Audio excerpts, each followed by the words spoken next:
barely spoken. We'd spoken in hair and makeup. We'd run the line. So my memories of working with him and of those episodes were just so joyful and so honest. Like, there was something about working with him that he got you to a place of such honesty as an actor, instantly.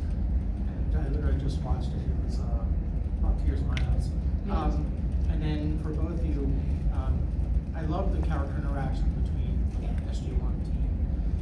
What was it like working with, say, Don, another one who's passed, of course, I'm sorry, but also with David, because your interaction with McKay is priceless. Yeah. I'm assuming he's not like that in real life. No, I just saw David a few months ago, and yeah, he's a wonderful human being.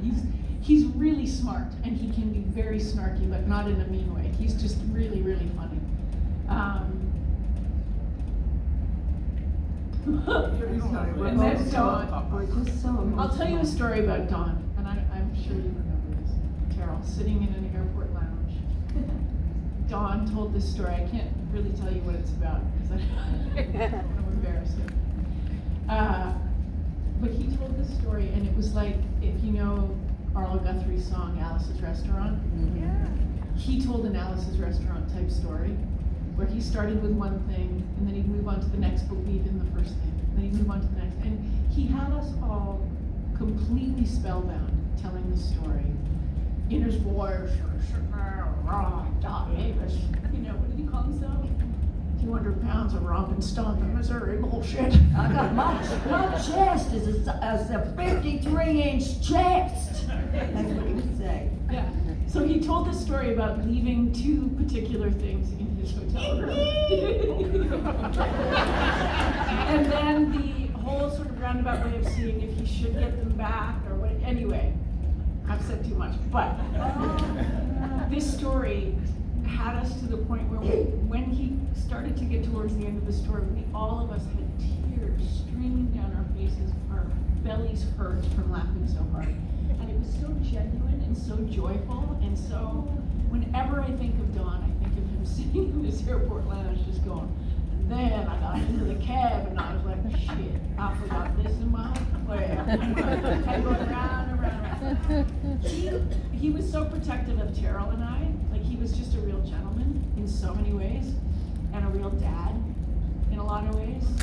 Just a lovely human, but like didn't take any shit and didn't, you know, was kind of unapologetic for how he felt about things, but also in the most gentlemanly way. It was really remarkable. And it was all, there was like a naivety to it. It was Yeah. just who he was.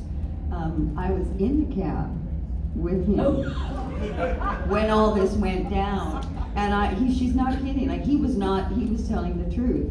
We were this close. We were on the M1, whatever. If you've ever been in the UK and you're trying to drive and there's the roundabouts and there's this and that, and he said, I don't know, hon. Should I turn around? I said, you're not turning around. We're not turning around. But it just, this man, I have a funny story to tell you, but it's not dirty, but it's just, I'll give you a little taste of Donnie. We would always take turns, we know we'd take turns having lunch in everybody's trailers, right? And at the time I had a dog by the name of Bodie. And so I was sitting in Donnie's trailer and we're having lunch, and he gave Bodie a piece of steak and different things. And so my dog is eating this telling me, I'm gonna lose it. And all of a sudden, you know what? If you have dogs, if you've ever seen a dog, the dog will. And I was like, oh God, there she goes. And sure enough, she did. But it wasn't a normal vomit. It was tubular and pretty much solid. And Donnie's sitting there with his food and he goes, oh my God, hon, your dog just shit out his mouth.